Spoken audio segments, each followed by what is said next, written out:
Hello, everyone. My name is John Sierra, and I am a Tolkien scholar, which means I'm always learning every day about the works of J.R.R. Tolkien. I live and breathe it. I have for many, many years, since the 80s, and I'm here to answer your questions about the works of J.R.R. Tolkien, whether it's The Hobbit, or The Lord of the Rings, or The Silmarillion, or some of the more obscure works. And we're gonna get into some of the more obscure stuff right now, actually, with my reading. So, I'm sorry that I don't have a nice copy of this book, but I'm reading a little bit of the Tolkien Reader. This is my childhood copy, it's probably older than I am, come to think of it. Let me see if I have a publication date or a copyright date or something here. Well, it's got each individual story has... Oh, here it is. 1966? No, that can't be right. This isn't from 1966. It's not that old. It's, that's the copyright, but I don't know the publication date of this particular edition of the Tolkien Reader. Maybe it is from 1966, which would definitely make it far older than I am by 14 years there. But this says, if you don't have a copy of Tolkien Reader, I recommend you get it because you get a lot of different things in it. You get a thing called Tolkien's Magic Ring, which is sort of like... who wrote that, actually? Tolkien's Magic Ring is sort of like the prelude, I think the publisher put out there. Then there's a story called The Homecoming of Bjorn Thelm's Son. There's Tree and Leaf, which is really two stories, and I'm going to be reading from that. There's Farmer Giles of Ham, which is a fantastic sort of... fantasy story suitable for children, very similar to The Hobbit in tone, about a farmer going off to slay a dragon. And you also get The Adventures of Tom Bombadil, which is a nice little collection of poems, some of which were from The Lord of the Rings, some of which are original. But anyway, I'm going to read a bit from Leaf by Niggle, and Leaf by Niggle is an interesting little story that Tolkien wrote. That is really the only example we have of Tolkien using the literary device of allegory, which he just trusted. And a lot of people are very insistent that there are allegorical implications of The Hobbit or The Lord of the Rings more particularly, and he rejected it because allegories have to be purposeful. They're not illusions. They're not applications. And Tolkien said that, everybody says is an allegory for World War II, or an allegory for this war, or an allegory for this, or an allegory for that. It's not. An allegory isn't an illusion. A lot of people would say to me when I said that Tolkien did not use allegories in The Lord of the Rings, they said, well, yes, he did, because this represents that. And I said, no, it doesn't. He said, but it alludes to it. That's not an allegory. That's not an allegory. An allegory involves an illusion, but it is also the author trying to explain a moral or socio-political message to the reader through the use of an illusion. And it has to be something very specific. C.S. Lewis's work with the Chronicles of Narnia was allegorical because it was all Christianity.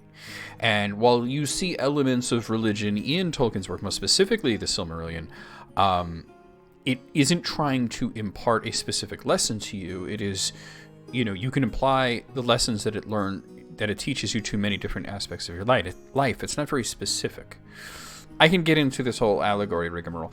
But anyway, Tolkien stated that while he dislikes and distrusts the use of allegory, there are some things that can only be explained in an allegorical fashion.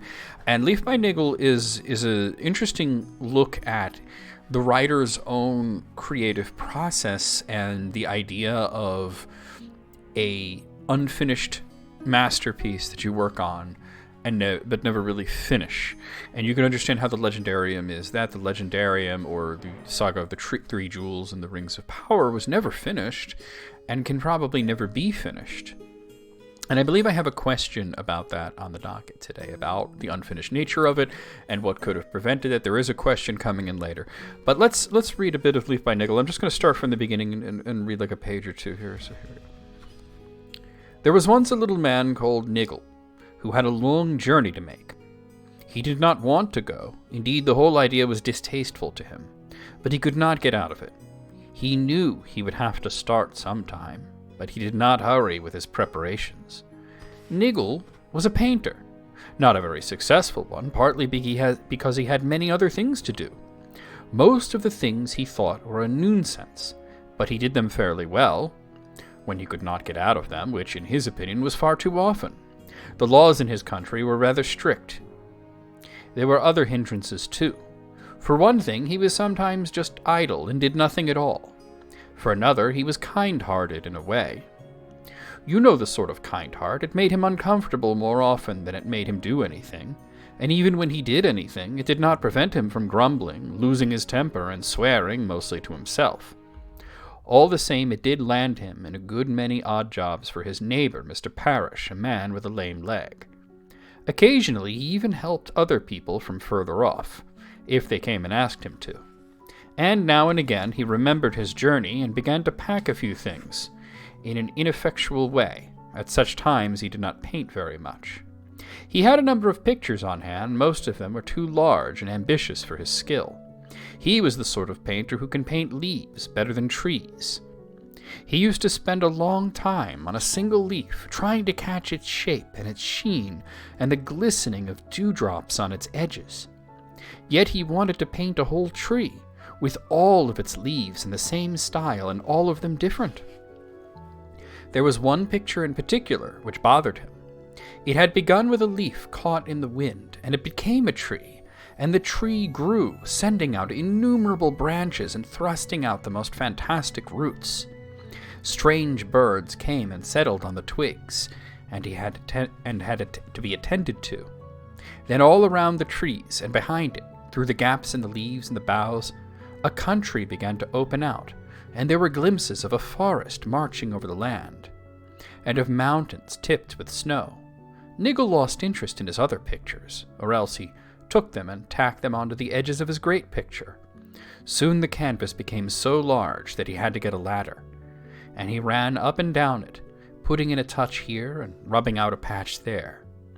When people came to call, he seemed polite enough, though he fiddled a little with the pencils on his desk. He listened to what they said, but underneath it, he was thinking all the time about his big canvas in the tall shed that he had been built for it in his garden, on a plot where he had once grown potatoes. He could not get rid of his kind heart. "I wish I was more strong-minded," he sometimes said to himself, meaning that he wished other people's troubles did not make him feel uncomfortable. But for a long time, he was not seriously perturbed. "At any rate, I shall get this one picture done, my real picture, before I have to go on that wretched journey," he used to say. Yet he was beginning to see that he could not put off his start indefinitely. The picture would just have to stop just growing and get finished. One day, Niggle took a little way off from the picture. One day, Niggle stood a little way off from his picture and considered it with unusual attention and detachment. He could not make up his mind what he thought about it, and wished he had some friend who would tell him what to think. Actually, it seemed to him wholly unsatisfactory, and yet very lovely, the only really beautiful picture in the world. What he would have liked at that moment would have been to see himself walk in, and slap him on the back and say with obvious sincerity, "Absolutely magnificent! I see exactly what you're getting at. Do get on with it, and don't bother about anything else. We will arrange for a public pension so that you need not." However, there was no public pension, and one thing he could see. It would need some concentration, some work, hard, uninterrupted work to finish the picture, even at its present size. He rolled up his sleeves and began to concentrate. He tried for several days not to bother about other things, but there came a tremendous croak of interruptions. Things went wrong in his house. He had to go and serve in a jury in the town. A distant friend fell ill. Mr. Parrish was laid up with lumbago, and visitors kept on coming. It was springtime, and they wanted a free tea in the country. Niggle lived in a pleasant little house miles away from the town. He cursed them in his heart, but he could not deny that he had invited them himself, away back in the winter when he had not thought it an interruption to visit the shops and have tea with acquaintances in the town. He tried to harden his heart, but it was not a success. There were many things that he had not the face to say no to, whether he thought them duties or not. And there were some things he was compelled to do, whatever he thought. Some of his visitors hinted that his garden was rather neglected, and that he might get a visit from an inspector. Very few of them knew about his picture, of course, but if they had known, it would not have made much difference. I doubt if they would have thought it had mattered much. I dare say it was not really a very good picture, though it may have had some good passages.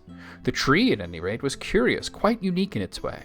So was Niggle, though he was also a very ordinary and rather silly little man. So that's the first little bit of Leaf by Niggle.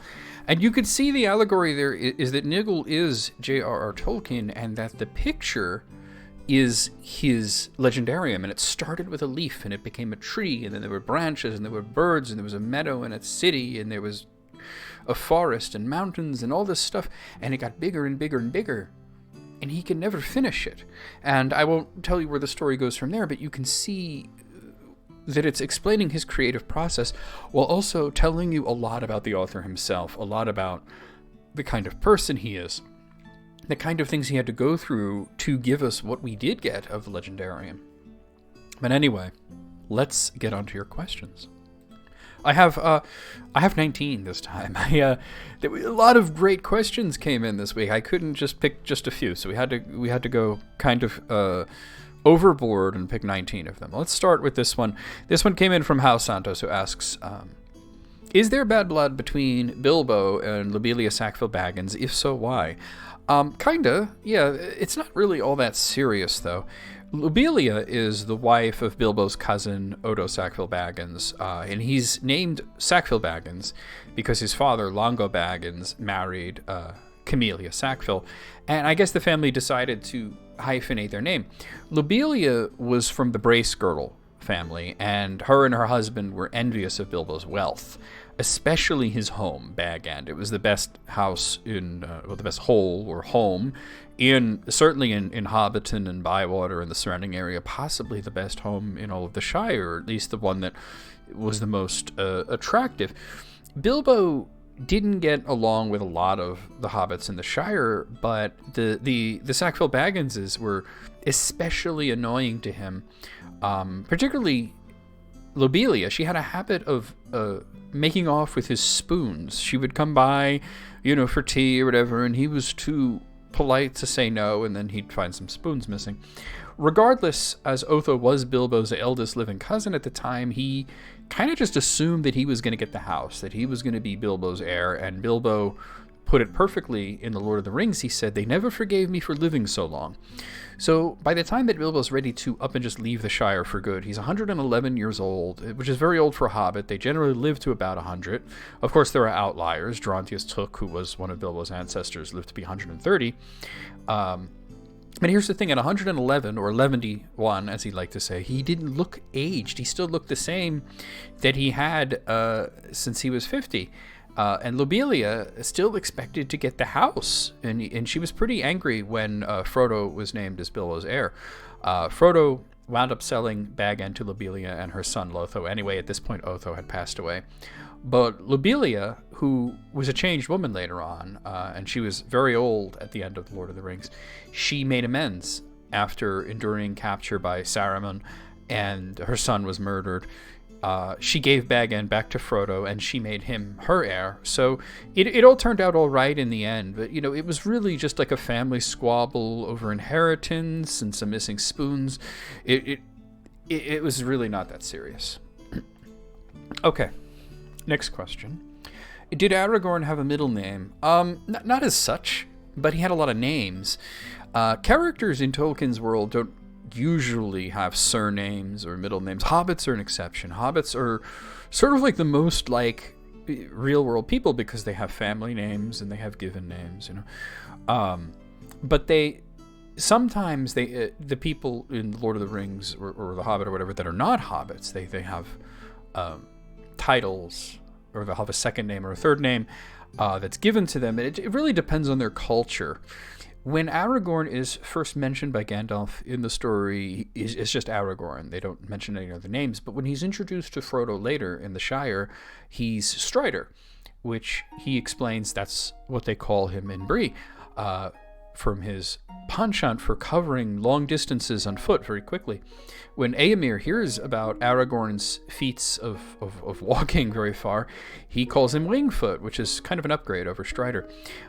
Usually his full name, you would say Aragorn, son of Arathorn, or if you wanted to get really technical, Aragorn II, son of Arathorn II, as that's how Mannish names in Middle-earth generally work. He's called Estelle as well, Estelle by his mother, and he believed that was actually his real name until he was 20 years old, and he learned his true name from Elrond. He mentions that when he becomes king, he plans on taking his kingly title after the Elisar, which is the green gem that he carries, and he finds that he's also going to take the family name, his house name, Telcontar, which actually means Strider, or at least it's close enough to meaning Strider. It means one who carries a cross. So his full kingly name is Aragorn II Elisar Telcontar. So yeah, not really a middle name, but he has a long name. Okay, next question. Let's see. Would the power of orcs increase if Sauron had the ring? No, but Sauron's command over them would increase. The One Ring's primary purpose is the domination of others. Sauron is able to dominate orcs, but they still doubt him. They desert his armies sometimes. They aren't as loyal as they could be. With the One Ring, he would make his army... He couldn't make his armies more powerful in terms of just each individual's might, but he could make his army more powerful by being able to command a larger army and having better and more direct control over them rather than delegating a lot to his lieutenants. Okay, that was a quick one. All right, next question. This one, this is anonymous as well. Who could have potentially found the One Ring if Gollum had not found it first? Probably Saruman. And it was Deagol, not Smeagol. Deagol who found the ring. If the ring had lain nearby where Isildur died and was never found by a hobbit, Deagol never found it, Smeagol never murdered him, none of that happened, then eventually it would be found. And I think that Saruman is the most likely culprit. He was looking for the ring, and he was actively trying to make sure that no one else was looking for the ring. When Gandalf brought up with him the thought of the One Ring being rediscovered, resurfacing somewhere, Saruman assured him that it was impossible. It must have washed downriver and out to the sea, and it was gone forever. And he even made Gandalf believe that he had special knowledge, that this wasn't a guess, that this was the truth, that he knew because of his, special wizard powers. And the fact was, though, he was searching that area, and he got really close. After the War of the Ring, Orthanc essentially belonged to Aragorn because it's in Isengard, and Isengard is technically part of Gondor. And when Aragorn came through and sort of did a tour of it, he found a secret room with some artifacts, which included one that is almost sacred to his family, the Elendilmere. Aragorn had an Elendilmere. It was the crown that he wore with the jewel in it, but that was a replica of the original, which Isildur had on him when he died. The fact that Saruman had it, and in fact had it in a place of honor in a room where he also had a special place that Aragorn believed that that's where he planned to put the One Ring, it proved that he had found Isildur's remains and would have likely found the One Ring if it was still nearby. If it had not been scooped up by a hobbit some 600 years prior, Saruman would have eventually found it. So, a good question, because I don't think I've ever been asked that one before. Okay, one moment here. Where is? Here we are. Okay, sorry about that. Just fixing something real quick. Okay, let's move on to the next question. All right. Why did Sauron create the One Ring? I know he put a lot of his powers into that ring, but why? I mean, why not keep these powers to himself? He's risking these powers, getting the ring lost, or even worse, the ring getting destroyed. Sauron never really thought about it that way. He would never think of losing the ring because he never took it off. He never thought of it being destroyed because that's impossible. Sauron never expected to be defeated. He was, as far as he was concerned, he was invincible in his own mind. But before we get to that, let's address why he would pour his power into a ring. Obviously, he wanted to control others. And it's a power that he already had. But if he put it into a device, he created a ring that can specifically do three things: find the other rings, rule over the other rings, and bind the other rings and their users to him permanently. This is why the Nazgul have no will of their own. They are permanently bound to Sauron.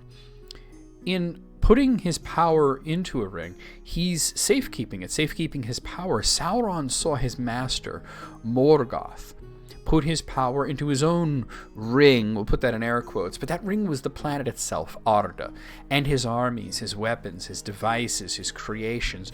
Morgoth's power still existed. It didn't disappear, but it was spread out across a great many things, and Morgoth himself became weak, and he was defeated. In putting his power into a ring that he can contain it and keep it on him, he can control others, not through spending his power like Morgoth did, but by binding their power to his own, which makes him stronger, not weaker. Sauron never imagined that he would be defeated, and if he was defeated, he thought he'd be fine. Gandalf mentioned at the Council of Elrond that Sauron thought the ring had already been destroyed until he met with Gollum. This tells us one important thing. Sauron thought that if the ring was destroyed, that would free his power and it could be reclaimed. He did not imagine that his power could be destroyed. In meeting Gollum, he came to understand the nature of the ring more so. It was part of him, and it was so seductive that no one could destroy it. This must have pleased Sauron. He knew that his ring was out there, and he thought it was safe. It was too precious to destroy. No one could willingly cast it away, much less into the fires of Mount Doom. That being said, he did not account for one thing. Gollum's hatred was greater than his lust, and that his enemies would be merciful and allow Gollum to live. Frodo couldn't destroy the ring. No one could do it willingly, but by the mercy and patience of the Vala Nienna, passed down to her student Olorin, who is Gandalf, and then imparted into the humble hobbits, the ring was destroyed. For Gollum was there to take it from Frodo and dance around in joy and fall into the fire. In Sauron's mind, it would take a miracle to destroy the ring. He just didn't account for that miracle actually happening. And he really should have. He should have known better, because he had already been on the receiving end of a miracle once already in the Second Age. So, yeah. All right, next question. Let's see. Another anonymous one. Were any of the Valar as powerful as Sauron or Melkor in Middle-earth? Well, let's take Sauron out of the equation. As a Maya, he was of a lesser order than the Valar. Even the least of the Valar, which I guess you could say would probably be Nessa the Swift, or the extremely diminished Morgoth at the end of the First Age. But they would still be greater than Sauron. That being said, were any of the Valar as powerful as Melkor? No. His very name, Melkor, means he who arises in might, and was even recognized by Ilúvatar, who is God, as being the mightiest of the Ainur. This included not just the Valar, as the concept of the Valar and the Maiar and all that. That was not yet conceived at this point, but all of the Ainur that had ever been. In the very first conflict in Middle-earth, the War of the Valar, it took all 14 of them to contend with him on an equal playing field. So why does he keep losing? There's really two reasons. One is that he carelessly and wantonly pours his powers into other things. We just talked about this a little bit. His armies, his creations, his tools, his weapons, the planet itself. Hurin said it best. He has spent himself on himself. all of his power still exists in all of those places. It's woven into creation. It is deep in the soul of Arda. It's especially found in gold, but it is not in his frame or in his spirit, and that made him weaker. The other reason that Melkor keeps losing despite his might is that might does not equate to courage. He was fearful of the sound of Aroma's horn and Tulkas's laughter. He is unvaliant in battle, and he only came out to battle Fingolfin because he was afraid of looking cowardly in front of his minions. And even as he won, because Fingolfin was slain, he was humiliated by being harmed by an elf and being left scarred and limping and in pain. Morgoth is cowardly. He does not relish direct conflict. Now, one last thing to go over, since I see you typing a comment. Yes, you. I see you there. Hi. Tolkien once said that Sauron at his greatest was greater than Morgoth at his lowest. Yes, it is true that Tolkien said this, but this does not mean that Morgoth's power had diminished so much that he was lesser than a Maya. What it means is that Sauron was more successful, and he did more harm than Morgoth. The War of the Valar was terrible for the planet, but it didn't kill anyone. The men, the dwarves, the Ents, they were not yet awakened, and a special task force of 6 Maiar protected the elves from harm during the war. Morgoth's wars mostly concerned and eventually destroyed Beleriand, which is a terrible thing. Sauron, though, he took over much larger portions of Middle-earth. He brought Numenor to complete destruction through his influence. Sauron did more damage. Not because he's more powerful, but because he used his power in smarter ways and craftier ways. Sauron himself was also not particularly valiant in direct battle. The bad guys really never are. But greatness does not equate to might or power. It's something that Tolkien rarely concerned himself with, was might and power. Okay, just gotta take a sip of water here while we get to the next question. Okay. How did the dwarves in The Hobbit feel about Bilbo? At first, they thought he was a weak, silly, bumbling fool. By the end, they admired him. In The Hobbit, we see their initial assessment of Bilbo, and they don't really think much of him. They regard hobbits in general as soft and weak, and Bilbo is especially soft and especially weak. They had been led to believe by Gandalf that Bilbo was a skilled rogue, and instead they found this quiet homebody with excellent courtesy and hospitality, but not someone that you would want to be the thief in your party. Gloin said that Bilbo comes off more as a grocer than a burglar. Now, in the story The Quest for Erebor, we learned that the story of The Hobbit as told by Bilbo was sort of the G-rated version of the story of what actually happened. Gandalf recalled that Thorin was far nastier to Bilbo than what was portrayed in The Hobbit, and that he had to argue with Thorin long into the night to get him to agree to take Bilbo with him. Gandalf stated that either Bilbo was oblivious to Thorin's scorn, or he was, writing the story later on and he was trying to make Thorin come off as nicer than he really was, because they had become friends before Thorin died. Bilbo earned their respect over time, though he made mistakes. He was the voice of reason a lot of times, all too often, I would say. In Gandalf's absence, they came to look towards Bilbo as sort of their leader and their decision maker in a lot of matters. Thorin and Bilbo had a huge falling out when Bilbo copped to stealing the Arkenstone and giving it to Bard and Thranduil, but Thorin forgave him in the end, and on his deathbed they were friends. Thorin realized that Bilbo was the better person. He valued friendship and good song and food over riches, and if more people were like that, the world would be a better place. Okay, next, I really need water. Next question. Okay. Is there anyone who could defeat Thorondor, the Lord of Eagles, and King of all Birds, as portrayed in The Lord of the Rings and the Silmarillion? Oh, yeah, of course there is. Of course. We actually never find out what happened to Thorondor. He's just not mentioned at all beyond the first age. Thorondor is the eagle that is almost always mentioned in the Silmarillion, though its satellite works do mention his vassals Gwaihir and Landroval. In The Hobbit, the Eagle Lord isn't named, but in The Lord of the Rings, we learn that was Gwaihir.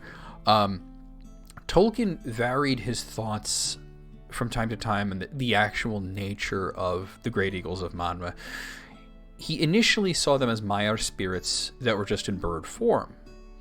Then later on, he simply decided that they were animals, just animals of a greater order than typical birds.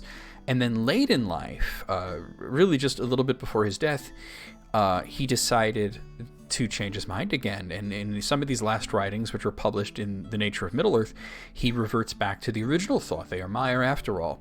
This does help us understand why Gwaihir's still around, that the Gwaihir of the First Age is the same one as the Gwaihir of the Lord of the Rings. That being said, Thorondor is not mentioned at all in anything beyond the War of Wrath. Anything after that, you don't hear anything about Thorondor at all. And I've always thought it was probably because he died in the War of Wrath, again, in the battle against Ancalag the Black. This occupies a single paragraph, and most of the war is left up to your imagination, and I can imagine quite a lot. The fact that Thorondor was never mentioned again, chronologically at least, means that he either died and therefore returned to the Undying Lands, shedding his eagle form, or he went back to the Undying Lands and just never returned to Middle-earth. As powerful as the Maiar are, they can be defeated. We see that with Balrogs, we see that with Saruman, we see that with Sauron.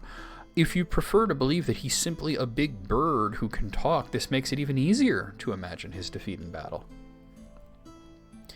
Okay, next question. This one came in from two different people, actually, wanted me to answer this. Joff Braun and Matthew Culbertson both asked me this question. What is Sauron's endgame? Once Mordor burns everything and enslaves everyone, there would be nothing left to do, and Middle-earth would be essentially destroyed. Sauron doesn't have any interest in burning everything and destroying everything. The goals of destroying and burning everything, that's not really Sauron, that's Morgoth. Morgoth wanted to have a bigger hand in creation. He wanted to be his own god, basically. He wanted everything to be in his image. Denied that, he seeks to ruin and destroy the creation that is, out of spite. There is no endgame there, other than to just ruin what Iluvatar made. Sauron, on the other hand, does not want to destroy the world. He wants to bring it to heel. He does want to destroy Gondor, I'll give you that, that much is true, but because they are his enemy, and he wants revenge on the Dunedain for defeating him and for capturing him in the Second Age. He successfully brought Numenor to its destruction, and he was dismayed to find that not all of his enemies perished, and some still existed in Middle-earth. Beyond that, Sauron's goal is the complete and total domination of the world, to bring it to order under his heel so he can micromanage every facet of reality. Okay.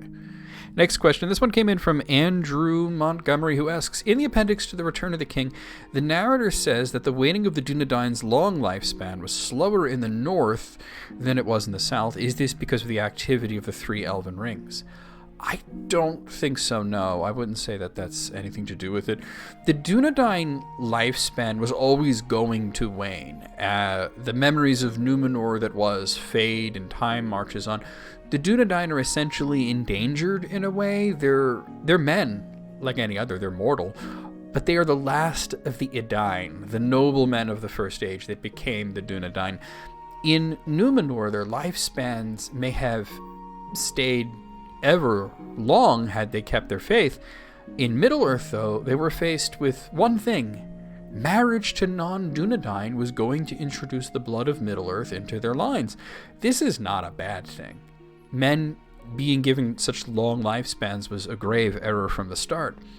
It's understandable how Elros and his line have longer lives due to the elvish ancestry, but the entire land of Numenor and its people were given more life, and this really messed with them and led to their downfall.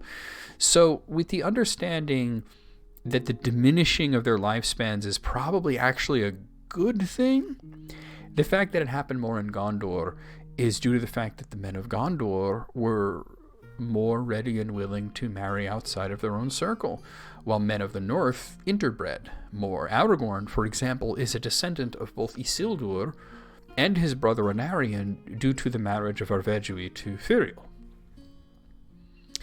Okay, next question. This one came in from Nomar Dinkelberg. How did Samwise get past the three-headed guardian watchers in Cirith Ungol? I believe there was two heads, but it was the light of Valinor. The light of Valinor got him through. Before they came fully into Mordor, as they were still on the great stair of Cirith Ungol, Sam mused about the glass phial of light as he looked up at the stars.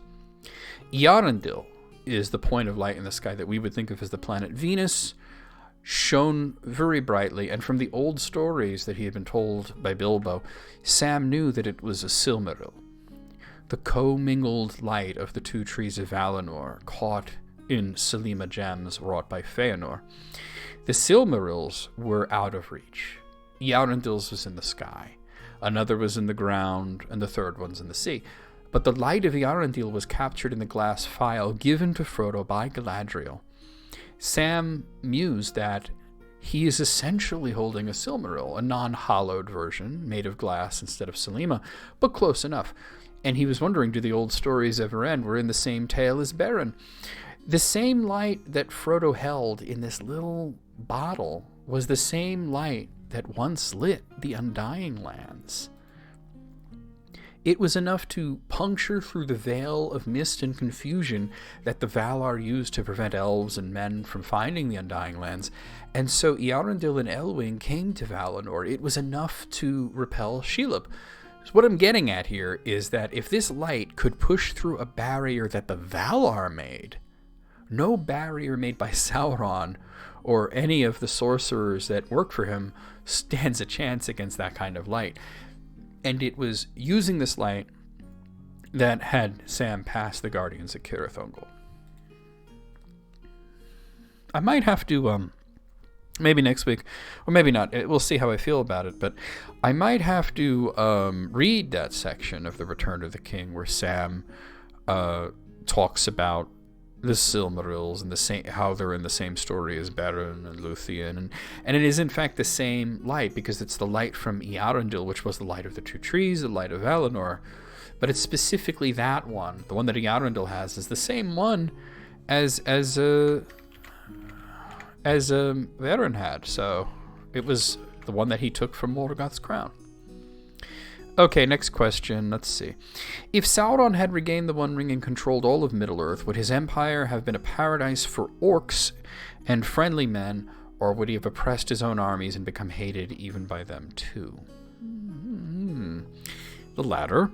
Orcs would not find any freedom. No one would. That's just the thing. There is a conversation that happens in The Return of the King between some orcs, and it sheds some light on sort of like the way the orcs are. It's not the first time that we are privy to orcs having a conversation. It happened in the Two Towers as well. But we are given an argument between Sauron's loyalists and Saruman's loyalists. That's in the Two Towers.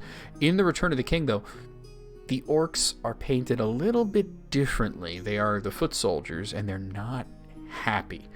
They are part of the war, but they don't want war. They want to return to the mountains and be brigands and highwaymen and waylay people and rob them. They don't want to put themselves in great danger. They don't want to fight in big battles. And they know that if the war goes badly for Sauron, they are in great danger. They talk about retiring when it's over, finding a place away from Sauron where they could live their lives as brigands and highwaymen. They don't want to be soldiers. In a Sauron victory scenario, however, everyone must kneel to him and be under his control. He might cast Middle-earth in darkness, and the orcs would be able to walk freely at any time of day, but they would, like everything else, be under his thumb. There would be no freedom for anyone, even those that work for him. Okay, next question. Is there any record of Tolkien stating the total number of Balrogs before their destruction? Okay, so this is the one from the thumbnail. Yes, there's a few caveats there, but yes. In the early primitive versions of the stories, mostly The Fall of Gondolin, which he wrote when he was in the hospital recuperating from the war, he was writing The Fall of Gondolin, he was writing Beren and Luthien, Tolkien envisioned Balrogs as being, something like trolls just tougher. There were a lot of them. There were armies of them, and through great effort, they could be overcome by men and elves. In the primitive tellings of the story, Ecthelion killed 3 Balrogs and their lord Gothmog, who I would surmise in this version of the story was not actually a Balrog. He was Melkor's son in this early version. And Tuor slew 5 Balrogs, and he lived to tell the tale. Later on, they became less numerous and more powerful, and I mean later on in the writings, not later on in the story. And their killing always came at a steep price. No one who ever killed a Balrog survived themselves. Like Thelion, Glorfindel, Gandalf, they were certainly never slain by men. The book Morgoth's Ring has Christopher Tolkien note that his father wrote in a margin that he didn't think there were more than 3 Balrogs, or at most 7. Meaning that however many there were, it was a number between 3 and 7, and certainly not more than that. If we accept 3, then Durin's Bane was the last of his kind, because the other 2 would be Gothmog and the Balrog that Glorfindel slew. I believe there were more than 3, because it was mentioned that there were Balrogs that were slain in the War of Wrath, so there must have been more than 3. The fandom, in general, seems to accept the number 7 as the number. It could have been 6, it could have been 5. But 7 seems to be the fact. It seems to have been 7 Balrogs. And it's supported in the book The Fall of Gondolin. Now, this is a corrupted tale of men. It tells the story of the fall of Gondolin, including the early versions, that there were hundreds of Balrogs, which is explicitly mentioned in the book. But there was a footnote, note 36, that mentions the following. I'm going to read you the footnote from The Fall of Gondolin. Other lore suggests that there were far fewer Balrogs than this ever. The number 7 is given in many sources. As for the other creatures described here, if they indeed are creatures and not machines, they are not attached to any other lore. In the Quenta Silmarillion, the sack of Gondolin is carried out by Balrogs, dragons, and orcs. So, while the book itself is of questionable canon, I should mention that footnote is signed with just the letter F. So it's a questionable canon, The Fall of Gondolin, the book. It contradicts the Silmarillion. It's a version of the same tale. It's just told by men rather than elves, and translated by Bilbo as well. The F there. Who's F? That could be Frodo, who has a note at the start of the book that just talks about Bilbo and his translations and how this particular version is incomplete. Or it can be Findigel of Gondor, who confirms that this version of the tale was written by men, likely men from Numenor. Either way, this is one of the in-universe scholars of First Age lore noting that the tale is incorrect, that there were far less Balrogs than the tale told, and the number 7 is given in many sources. We don't know what these sources are, but they're in-universe sources, meaning that, not Tolkien scholars like me, but elvish scholars and mannish scholars, like the people in Middle-earth who study this sort of thing, came to the number 7 several times over. It also mentioned that the other creatures that were mentioned might have just been machines. And it alludes to the fact that the Quenta Silmarillion is considered the true account because it's from the direct source, it's from the elves. Okay, next question. How did Gandalf know that Sauron had returned after a long absence? How did he recognize him, especially when Saruman did not realize it for many years? So Gandalf took a more hands-on role, while Saruman did not. Gandalf had the thought that the necromancer in Greenwood the Great, who had cast a dark pallor over the forest, which was now called Mirkwood, was Sauron. He brought this idea to Saruman's attention, and Saruman was just like, nah. He stated, that's probably just another Nazgul. And that's not such a terrible opinion to have. The great evil in the north had been the Witch King, but Saruman was awful quick to make that judgment. Gandalf decided he was going to go and find out himself. He went to Dol Guldur to check it out. Sauron actually hid. He left the fortress when Gandalf came. He didn't wish to be exposed. But in the pits of the fortress, Gandalf found Thrain.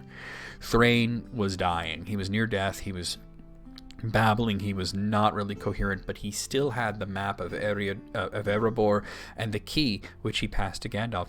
Gandalf found it kind of strange that the necromancer had no interest in the ring, I'm sorry, in the ring, in the map and the key, but he took his ring. That's the thing. Thrain said that he took his ring of power. That was all the proof that Gandalf needed. This guy is collecting the rings of power, and he's not interested in the gold. The necromancer was Sauron. He brought this proof to the White Council, and this time Saruman could not deny that Gandalf was correct. So that's why Gandalf came to the conclusion sooner. He had his suspicions, and he actually went out to investigate them. He didn't just go, well, that's Saruman guy. He knows what he's talking about. He's never wrong, right? Oh, dear.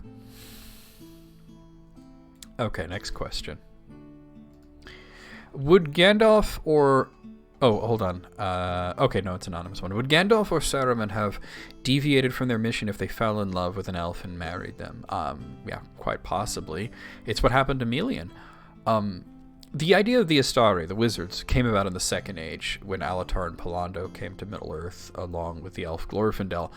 This particular group of Maiar do have a history dating all the way back to the awakening of the elves and the War of the Valar. During this time, there were 6 of them, though they were often referred to as the 5 Guardians. Thorondor, Lorun, Hymenor, Ravendil, and Palasendo, which equate to the 5 Astari. They had a leader, though, Melian. Melian did her job in protecting the elves, but upon meeting Thingol in the woods, she went completely off course. Standing still for centuries with him as the forest around them grew, they wed and they found a Doriath. Melian did not return with the other guardians and Thingol, though he had sailed west once already to see the wonders of Valinor and to report them back to his people. He elected to stay in the forest. They, of course, both wound up in the west eventually, Thingol through death, and then Melian left after that. We don't know if they were still together in Valinor. I have to assume. I would hope so. But it's very possible that any of the wizards may have fallen in love, and I happen to think that's precisely what happened to Hrafndil, also known as Iwendil or Radagast the Brown. He didn't fall in love with a person, he fell in love with Middle-earth itself, sort of like Tar Aldarion. Tar Aldarion was a king of Numenor who had an affair. He cheated on his wife with Middle-earth. And I'm only kind of joking here. You should read the story if you haven't already. It's an unfinished tale that's called The Mariner's Wife. And it's unfinished, though. I know it's called Unfinished Tales, but this one's really unfinished. Like, it just stops. So, but it's still good, though. Okay, next question. How are hobbits able to lift heavy loads without physically strengthening themselves? Well, hobbits in general are stronger than they look, but there's no indication that they don't physically strengthen themselves. Think about the hobbits that you're familiar with. You have to consider the sample size here. Bilbo was a wealthy landowner before he even left on his first journey. He wanted for nothing. He had no particular reason to exert himself. As a consequence, he is physically weaker and has less endurance than the dwarves that he traveled with, though he toughens up over time. However, he wasn't like fully out of shape. He'd been known to travel, around the Shire and sometimes outside of it looking for elves, just exploring the countryside. As of such, I'd say he was a little bit out of shape, but not fully. Frodo's similar. He wanders the Shire. He likes to travel, not as much as Bilbo does. He keeps himself within the Shire. Merry and Pippin are rich aristocrats. Pippin is the heir to the Thainship. Merry's heir to be Master of Buckland. They're a bit younger. They have their youthful energy and their enthusiasm to make up for the fact that they're not exactly at peak physical condition. Then we get to Sam, though. Sam, he carries the heaviest load, and he does this by choice. He's Frodo's butler, but he's also his gardener. He works outside. He works with his hands. He's not wealthy. He probably doesn't always get 6 meals a day. Since the films, the Peter Jackson films, it's become kind of common to depict Sam as being a little bit overweight because Sean Astin was a bit chubby, and he played the role so perfectly that we think of Sean Astin as Samwise. But realistically, Sam was probably the linebacker of the group. He was probably in really good shape, and he was probably then the strongest and had the most endurance. He was able to carry Frodo and Mordor. Despite the fact that he hadn't eaten in a really long time, he gave all his food to Frodo. He carried him until he just couldn't anymore, and then Frodo crawled. So if you think about the demographics, there's probably a lot more hobbits like Sam than there are hobbits like Frodo or Bilbo. Okay, next question. Who was more evil in terms of cruelty, brutality, and deceit, Melkor or Sauron? Melkor. All the categories, even deceit. Melkor or Morgoth, he is a greater evil than Sauron in every way. Even if Sauron was more successful at some points, the fact is that cruelty, brutality, deceit, he invented those things. That's all him. Evil exists in the world because of Melkor's discord and the Ainulindalë, that song of the Holy Ones. It was the concert that was the blueprint for all of creation, the universe. And the taint of Melkor, his very essence put into the world itself, Arda, the planet, is Morgoth's ring. Melkor was far more brutal and cruel than Sauron, and you might think that Sauron has the edge in deception because that's what Sauron was all about, deceit. But deceit was a concept that Melkor invented. Even if he didn't use deceit as often, seemingly, he really did, though. Melkor deceived everybody, right up to and including the Valar. He made them think he had returned. He fooled Ungoliants. He messed with Feanor's mind. He deceived the children of Iluvatar that death was a curse. There was nothing beyond death. Darkness is to be feared. Let's be honest. He fooled Sauron, too. He fooled Sauron into becoming a servant. Because Sauron's goals and Melkor's goals, we talked about this a little while ago, they're not the same. They don't really align with each other. Sauron wants to control everything. Morgoth wants to destroy everything. That's antithetical. So, yeah, all of evil stems from Melkor's big lie. Okay, next question. What is the reason for the intense hatred between orcs and elves in The Lord of the Rings? Is it possible for them to coexist peacefully? Early on in the writings, Tolkien did not give very much thought to the nature of the orcs. They were just the enemy. They were a specific type of goblin that he had created to be evil foot soldiers in his stories. The likes of Melko and Tevildo, who later became Morgoth and Sauron as everything was rewritten, had to have armies, and it made sense for the armies to be made up out of evil creatures. In later coming up with an actual origin, it was decided that the orcs were originally elves themselves. They were stolen away by Melkor, and they were tortured and corrupted until they were evil and disfigured. The later orcs, then, were the descendants of elves that had gone evil under torment. This makes the existence of the orcs an offense to the elves. They're a perversion, and there couldn't really be any peace between them because of that. Tolkien later on became uncomfortable with this idea. The orcs were always evil. They're an always evil race, and he didn't really like the idea of a sapient race not having free will, that they were always evil, and that if they did have free will, why did they always choose evil? It was decided that the orcs were not derived of elves, but were made in mockery of elves. They're a twisted creation explicitly made to be the evil counterparts to elves.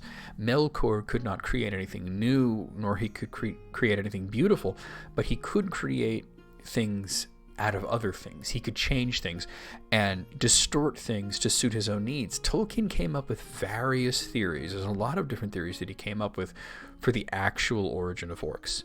And he never really settled on any one particular origin in the text, but the one from his notes that he seemed to favor later in life is that they started as animals, that they didn't have souls, and that they were enhanced with magic to look like twisted elves, and then they could speak. The problem of free will still exists, even though they're never good. They sometimes speak against Morgoth or Sauron behind their backs, of course. I talked about this earlier, that they can desert his armies, they could speak out against him. So, he never answered why the orcs could never be good. Regardless of this, though, the elves still see the existence of the orcs as being a perversion of nature. And to be honest, elves can be a bit nasty. They once hunted the clanless petty dwarves nearly to extinction simply because they were ugly and they didn't realize that they weren't just animals. So I don't see any mercy for orcs coming from the elves at any point. All right, last question. This one came in from Peter Ramirez, and this is, I alluded to this when I was reading Leaf by Niggle.